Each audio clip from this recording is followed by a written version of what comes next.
নমস্কার, আপনারা দেখছেন গ্লোব টিভি। সবার পাশে সবার সাথে গ্লোব নিউজ নিয়ে এখন আমি ত্রিপর্ণা রয়েছি আপনাদের সঙ্গে। এক নজরে দেখে নেব আজকের বিশেষ বিশেষ খবর। বিপর্যয় হিমাচলে, মেঘভাঙা বৃষ্টির পর ভূমিধস। স্মার্ট মিটারের বিরোধিতায় বিক্ষোভ, কংগ্রেসের ম্যানেজারকে ডেপুটেশন। রক্তদান শিবিরের মধ্যে দিয়ে বিশ্বকর্মা পুজোর উদ্বোধন। বারোয়ারি পুজো কমিটিগুলোর হাতে গাইড ম্যাপ ও চেক বিতরণ। সালানপুর বিডিও অফিসের সামনে অবস্থান বিক্ষোভ কর্মসূচি।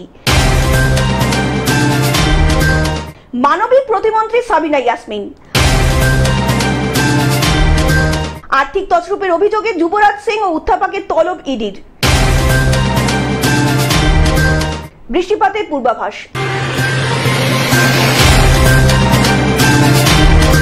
আসছি বিস্তারিত খবরে। বিপর্যয় হিমাচলে, মেঘ ভাঙা বৃষ্টির পরে ভূমিধস। সোমবার রাতে মান্ডি জেলায় মেঘ ভাঙা বৃষ্টি হয়। মঙ্গলবার সকালে সেখানেই নামে ধস। এর জেরে ভেঙে গিয়েছে বহু বাড়িঘর, প্রবল জলের সাথে ভেসে গিয়েছে বহু গাড়িও, থমকে গিয়েছে জনজীবন। উদ্ধার কার্যে নেমেছে জাতীয় বিপর্যয় মোকাবিলা দল এবং রাজ্য বিপর্যয় মোকাবিলা দলের আধিকারিকরা। ভারী বৃষ্টিপাতের জেরে খারাপ অবস্থায় ইতিমধ্যেই উত্তরাখণ্ডেও। দেরাদুনে বন্ধ করে দেওয়া হয়েছে স্কুলগুলি। উদ্ধার কার্য শুরু হয়েছে সেখানেও। উত্তরাখণ্ডের পরিস্থিতি জানতে রাজ্যের মুখ্যমন্ত্রী পুষ্কর সিং ধামিকে ফোন করেছিলেন প্রধানমন্ত্রী নরেন্দ্র মোদী এবং স্বরাষ্ট্রমন্ত্রী অমিত শাহ।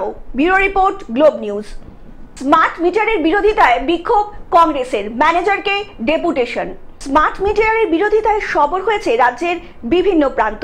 গ্রাহকদের অভিযোগ, স্মার্ট মিটার লাগানোর পর থেকে একদিনে যেমন বিদ্যুতের বিল আগের তুলনায় অনেকটাই বেড়ে গিয়েছে, অন্যদিকে সেই বিলের টাকা সময় মতো পরিশোধ করতে না পারলে বিদ্যুতের লাইন কেটে দেওয়া হচ্ছে। পাশাপাশি প্রতি মাসের বিল প্রতি মাসেই মেটাতে হচ্ছে। দীর্ঘদিন ধরেই এই সমস্যায় ভুগছেন বসিরহাটের বিভিন্ন পৌর ও ব্লক এলাকার হাজার হাজার গ্রাহক।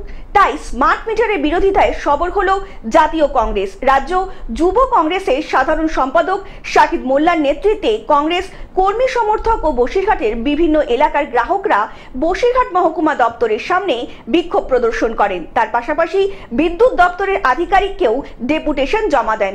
এই পুরো বিষয়টি নিয়ে রাজ্য যুব কংগ্রেসের সাধারণ সম্পাদক শাহিদ মোল্লা জানান, এই যে নতুন স্মার্ট মিটার বাড়ি বাড়ি লাগানো হচ্ছে, তার ফলে সমস্যার মধ্যে পড়ছেন প্রত্যন্ত এলাকার খেটে খাওয়া মানুষজন। রাজ্যের কেন্দ্রীয় সরকার পরিকল্পনা করেই স্মার্ট মিটার মানুষের ওপর চাপিয়ে দিতে চাইছে, কিন্তু আমরা তা বরদাস্ত করব না। অবিলম্বে যদি নতুন মিটার সরিয়ে পুরনো মিটার বসানো না হয়, তাহলে আমরা পুজোর পরে বৃহত্তর আন্দোলনের পথে যেতেই বাধ্য হব। অপরদিকে বিদ্যুৎ দপ্তরের sub divisional manager Miraj Ahmed বলেন, বিষয়টি নিয়ে যা বলার ঊর্ধ্বতন কর্তৃপক্ষকে বলবেন বলে জানিয়েছেন তিনি। জনস্বার্থ বিরোধী এই স্মার্ট মিটার আমরা কোনো রকমভাবে মানছি না, কারণ এই স্মার্ট মিটারের মানুষের জীবন দুর্বিষহ হয়ে উঠেছে। যেভাবে রাজ্য সরকার এবং কেন্দ্র সরকারের ষড়যন্ত্রে ইলেকট্রাল বন্ডের টাকা খেয়ে এই সরকার তারা হচ্ছে এই ইলেকট্রিক অফিস থেকে তারা নতুন এক ফন্দি বার করেছে, যে স্মার্ট মিটার বার করেছে, যা মানুষের ওপর চাপিয়ে দেওয়া হয়েছে। এটা আমরা কোনো রকমভাবে মানব না, কারণ স্মার্ট মিটার যত সময় পর্যন্ত স্মার্ট মিটার না আবার অফিসে পুরনো যে মিটার সেটা আমাদেরকে ফ্রি লাগিয়ে দিয়ে যাবে, তত সময় পর্যন্ত আমরা স্মার্ট মিটারের বিল আমরা জমা দেব না। তাতে যা হবে তাই দেখা যাবে। উত্তর 24 পরগনা থেকে সৌমাভ মণ্ডলের রিপোর্ট, গ্লোব নিউজ। রক্তদান শিবিরের মধ্যে দিয়ে বিশ্বকর্মা পুজোর উদ্বোধন। হলদিয়ায় রক্তদান শিবিরের মধ্যে দিয়ে বিশ্বকর্মা পুজোর উদ্বোধন করা হলো। রিফাইনারি কন্ট্রাক্টর অ্যাসোসিয়েশন ও বিশ্বকর্মা পুজো কমিটির উদ্যোগে রক্তদান শিবিরের আয়োজন করা হলো। এছাড়াও প্রায় 100 জনের বেশি দুস্থ ছাত্রছাত্রীদের হাতে বই, খাতা, কলম তুলে দেওয়া হলো। এছাড়াও এর পাশাপাশি এলাকার দরিদ্র মানুষদের পুজোর পোশাকও বিতরণ করা হলো। রক্তদান শিবিরে 128 জনের বেশি রক্তদাতা রক্তদান করেন। অনুষ্ঠানে উপস্থিত ছিলেন হলদিয়া রিফাইনারি কন্ট্রাক্টর ইউনিয়নের অ্যাসোসিয়েট সেক্রেটারি শেখ নূর হোসেন, সালাম গুড়িয়া, মুস্তাক আলী, পূজা কমিটির সেক্রেটারি শম্ভু দাস, প্রেসিডেন্ট মুকুল বিকাশ মাইতি সহ অন্যান্য অতিথিরা। আমাদের এই যে বিশ্বকর্মা পুজোটা, এটা তো আজকে বিগত 28 বছর ভালোভাবে চলছে। আর এই ব্লাড ডোনেশন ক্যাম্প প্রত্যেক বছরই হয়ে থাকে। ডোনেশন ক্যাম্প সঙ্গে আমরা আরও এরকম প্রোগ্রাম রেখেছি, যেমন হচ্ছে বিশ্বদেরকে বস্ত্র বিতরণ, থ্যালাসেমিয়া যারা রোগী যারা আছেন তাদেরকেও আমরা আর্থিক সাহায্য করছি। পূর্ব মেদিনীপুর থেকে মানুষ আদকের রিপোর্ট, গ্লোব নিউজ। বারোয়ারি পুজো কমিটিগুলোর হাতে গাইড ম্যাপ ও চেক বিতরণ। প্রতি বছর দুর্গাপুজোকে কেন্দ্র করে হুগলি জেলার বিভিন্ন বারোয়ারি কমিটিগুলো সরকারিভাবে আর্থিক অনুদান ও প্রশাসনিক সহায়তা পেয়ে থাকে। এবছরও তার ব্যতিক্রম ঘটেনি। অনুষ্ঠানে শতাধিক পুজো কমিটির প্রতিনিধিরা হাতে চেক তুলে দেওয়া হলো। একই সঙ্গে পুজো কমিটিগুলোকে বিতরণ করা হলো পুজো গাইড ম্যাপ, যাতে শহরের প্রতিটি প্রধান পুজো মণ্ডপের অবস্থান, ট্রাফিক নিয়ন্ত্রণ ব্যবস্থা এবং জরুরি পরিষেবার তথ্য উল্লেখ রয়েছে। অনুষ্ঠানে উপস্থিত ছিলেন জেলাশাসক মুক্তা আর্য, হুগলি জেলার অন্তর্গত Chandranagar police commissioner Amit P Jaglevi এবং সদর মহকুমার শাসক মিতা সান্যাল শুক্লা, চুচুড়া বিধানসভার বিধায়ক অসিত মজুমদার, চুচুড়া পৌরসভার পৌরপ্রধান অমিত রায়, চন্দননগর বিধানসভার বিধায়ক অসিত মজুমদার সহ প্রশাসন দপ্তরের আধিকারিক এবং চুচুড়া পৌরসভার কাউন্সিলর মৌসুমী সাহা সহ একাধিক জনপ্রতিনিধি। চন্দননগরের মেয়র রাম চক্রবর্তী জানান, চন্দননগর ও চুচুড়া অঞ্চলে দুর্গাপুজো আন্তর্জাতিকভাবে পরিচিত। দর্শনার্থীদের সুবিধার্থে প্রশাসনের এই উদ্যোগ প্রশংসনীয় বলে জানালেন তিনি। পুজোর আগে যেমন লাইসেন্সের জন্য কীভাবে আমরা অ্যাপ্লাই করব, যদি ওদের কোনো প্রশ্ন বা কোনো ভুল ত্রুটি হচ্ছে তাহলে ওটাকে ঠিক করা। প্রশাসনের যত এজেন্সিগুলো আছে এখানে যারা যুক্ত আছে, যেমন ফায়ার আছে, ইলেকট্রিসিটি আছে, ওদের কী কী কর্মীয় থাকে, ওদের কী কী প্রিপারেশন থাকে, ওগুলো এখানে আলোচনা হলো। এছাড়া আমাদের দিকে কোনো দিকে কী বার্তা রাখার দরকার, যেমন স্ট্যাম্পিড না হয়, মানুষের কোনো অসুবিধা না হয় এবং ইলেকট্রিক ফায়ারগুলো না হয়, সেই জিনিসগুলো আমরা এখানে ওদেরকে সতর্ক করলাম। এবং যে চেক দেওয়া হচ্ছে সরকারি কাজের যে অ্যাওয়ারনেস প্রোগ্রামগুলো সব কমিটিগুলো ঠিকমতো করে, যেমন ডেঙ্গি আগেন্স্ট ডেঙ্গি বা সেফ ড্রাইভ, এটা নিয়ে কীভাবে আমরা অ্যাওয়ারনেসটাকে বাড়াতে পারি, এসব কিছু এখানে আলোচনা করা হবে। সবাই যারা মেয়র সাহেব এবং এমএলএ সাহেবরা সবাই এখানে এসে উপস্থিত ছিলেন। হুগলি থেকে রাজকুমার প্রসাদের report, globe news. Salanpur BDO অফিসের সামনে অবস্থান বিক্ষোভ কর্মসূচি। সারা ভারত কৃষক সভা সালান ব্লক কমিটির পক্ষ থেকে সালানপুর বিডিও দপ্তরে গণ অবস্থান কর্মসূচি।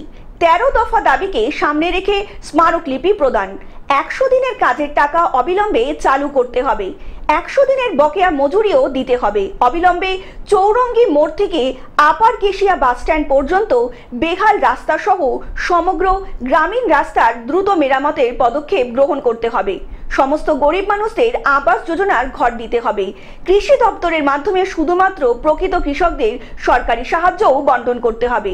এই অনুষ্ঠানে উপস্থিত ছিলেন মীনাক্ষী মুখার্জি সহ কর্মী ও সমর্থকেরা। গোটা রাজ্য জুড়ে কৃষক সভা, ক্ষেত মজুর, শ্রমিক, বস্তি সমস্ত বামপন্থী গণসংগঠনগুলোর উদ্যোগেই মানুষের প্রত্যেক দিনের জীবন যন্ত্রণা দাবিগুলোকে নিয়েই বিভিন্ন প্রশাসনিক দপ্তরে ডেপুটেশন হচ্ছে। সরকার আমার পাড়া আমার সমাধানে পার বুথে 10 লক্ষ টাকা খরচা করেছে। এর আগে দুয়ারে সরকার ছিল, এক ডাকে অভিষেক আছে, দিদিকে বলো আছে, তবুও প্রত্যেক দিন মানুষের সরকারি জিনিসপত্র পাওয়ার এবং সরকারি প্রকল্পের যা সুবিধা আছে সেই সুবিধা পাওয়ার ক্ষেত্রে কিছু মানুষের ব্যাপক দুর্ভোগ যন্ত্রণা আছে এবং সেই কিছু মানুষটা হচ্ছে বড় সংখ্যায় গরিব মানুষ। ফলত গোটা জেলা জুড়ে এবং গোটা রাজ্য জুড়ে আমাদের এই আন্দোলন চলছে। আসানসোল থেকে সৌমিত্র গাঙ্গুলির রিপোর্ট, গ্লোব নিউজ। মানবিক প্রতিমন্ত্রী সাবিনা ইয়াসমিন। গত কয়েকদিনের নদী ভাঙনে নাজেহাল এলাকাবাসী। মোথাবাড়ি বিধানসভা কেন্দ্রের অধীনে উত্তর পঞ্চানন্দপুর গ্রাম পঞ্চায়েতের চেত্রুটোল ও সুলতানটোল ও গ্রাম নদী ভাঙনের জেরে ক্ষতিগ্রস্ত 45টি পরিবার। ভাঙন প্রতিরোধে যেমন মন্ত্রী নিজে দাঁড়িয়ে থেকে কাজ করাচ্ছেন, তার পাশাপাশি ভাঙনে ক্ষতিগ্রস্ত 45টি পরিবারের হাতে ত্রাণ সামগ্রী তুলে দেন মোথাবাড়ি বিধানসভা কেন্দ্রের বিধায়ক তথা উত্তরবঙ্গ উন্নয়ন, জলপথ ও সেচ দপ্তরের প্রতিমন্ত্রী সাবিনা ইয়াসমিন। জেসমিন। আর মন্ত্রী তথা বিধায়ক যেভাবে এলাকাবাসীদের পাশে দাঁড়িয়ে আছেন, তাদেরকেও সাধুবাদ জানাচ্ছেন ভাঙন কবলিত এলাকার বাসিন্দারা। যে একটাই উপায় আছে, কিছু কাজ করতে হবে এবং সেন্ট্রাল গভর্নমেন্টের তরফ থেকে সেই কাজটা হওয়া উচিত। আজকে সেন্ট্রাল গভর্নমেন্টের যদি কেন্দ্রে মালদা জেলা থেকে গনি খান চৌধুরীর মতো লোক যদি বসে থাকতো, তাহলে আজকে মালদার এই অবস্থা হতো না। আজকে গনি খান চৌধুরীকে আমরাও মিস করছি, যে আজকে যদি গনি খান চৌধুরীর মতো লোক, সেরকম মাপের লোক যদি করতো, ঠিক নিশ্চয়ই ওখান থেকে টাকা আদায় করে নিয়ে আসতো। তাই বলি যে কথাই নয়, কাজে বড় হয়। কাজ করে দেখুন, নিশ্চয়ই সে দরজা পাবেন। তাই কোনো রাজনীতি রাজনীতির ঊর্ধ্বে উঠে যদি প্রয়োজনে হয় সবাই মিলে একসঙ্গে আমরা মুভ করব, যেন আমরা পঞ্চানন্দপুর কেন, রতুয়া, মানিকচক 2, তারপরে কালীচক 3, বৈষ্ণবনগর, সব জায়গায় যেন শামশেরগঞ্জ যেখানে আমাদের আছে, এই পুরো পোর্শনটাকে আমরা বাঁচাতে পারি। তাই রাজনীতির এখানে জায়গা নয়। আসুন না সবাই হাত মিলিয়ে মানুষের পাশে দাঁড়ায় এবং নিজের ক্ষমতা প্রয়োগ করে যেখানে যার ক্ষমতা আছে মানুষের জন্য কিছু আদায় করে নিয়ে আসে। মালদা থেকে অভিষেক দাসের রিপোর্ট, গ্লোব নিউজ।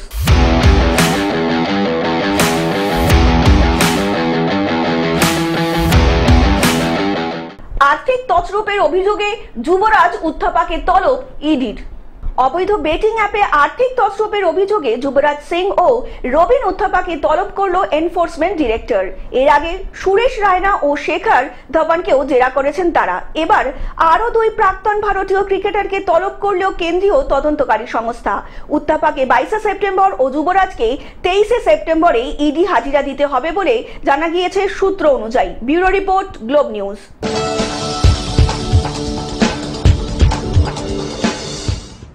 বৃষ্টিপাতের পূর্বাভাস। পুজোর আর 2 সপ্তাহ বাকি নেই। চারদিকে পুরো দমে তোড়জোড়ে চলছে পুজোর প্রস্তুতি, কিন্তু এখনো বৃষ্টি থামার নাম নেই বঙ্গে।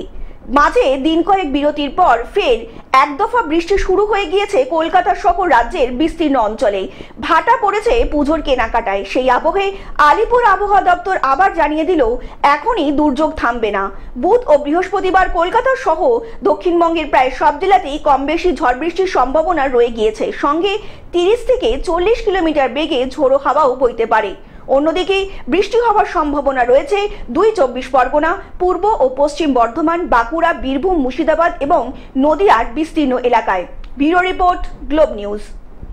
টেলিভিশন ছাড়াও গ্লোব টিভি এখন সমস্ত সমাজ মাধ্যমে উপলব্ধ। বিস্তারিত জানতে ফোন করুন আমাদের টোল ফ্রি নাম্বার 1800891974 অথবা লগ ইন করুন আমাদের ওয়েবসাইট www.globetvindia.com এ। গ্লোব নিউজ এখন এ পর্যন্তই। দেখতে থাকুন গ্লোব টিভি, সবার পাশে সবার সাথে। নমস্কার।